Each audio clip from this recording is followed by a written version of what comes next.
ამერიკის შეერთებული შტატების სენატში დონალდ ტრამპის მიერ სახელმწიფო მდივნად დასახელებული მარკო რუბიოს თანამდებობაზე დამტკიცების პროცედურა დაიწყო. პირველი სხდომა გუშინ 15 იანვარს ჩატარდა. მარკო რუბიო სენატორების წინაშე სიტყვით გამოვიდა. 53 წლის რესპუბლიკელი ფლორიდაში, კერძოდ ქალაქ მაიამიში, კუბელი ემიგრანტების ოჯახში დაიბადა.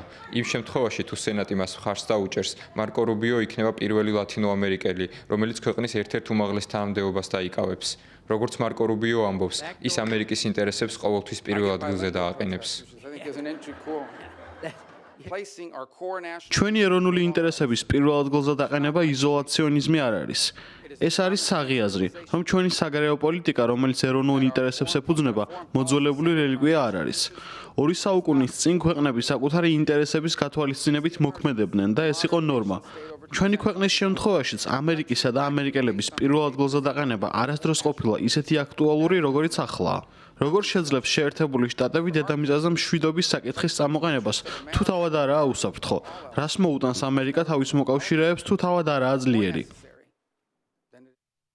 დონალდ ტრამპის კაბინეტის სხვა წევრებისგან განსხვავებით, ექსპერტები ვარაუდობენ, რომ მარკო რუბიოს თანამდებობაზე დამტკიცების პროცესში წინააღმდეგობა არ შეხვდება და ის თანაბრად დაიმსახურებს როგორც რესპუბლიკელი, ისე დემოკრატი სენატორების სიმპათიას.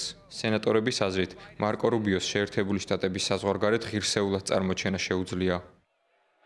მარკო რუბიომ ისაუბრა ავტორიტარულ ქვეყნებზეც, რომლებიც აფინანსებენ ომს, ტერორიზმსა და ძალადობას. მისი თქმით, არსებული საერთაშორისო წესრიგი დღეს იქცა იარაღად, რომელსაც შეერთებული შტატების წინააღმდეგ იყენებენ.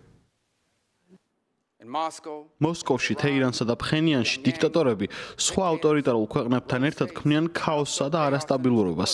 ისინი აფინანსებენ რადიკალურ ტერორისტთა ჯგუფებს, ხოლო შემდგომ გაეროს უშიშროების საბჭოში ვეტოს უფლების ან ბირთვული ომის მუქარების უკან იმალებიან.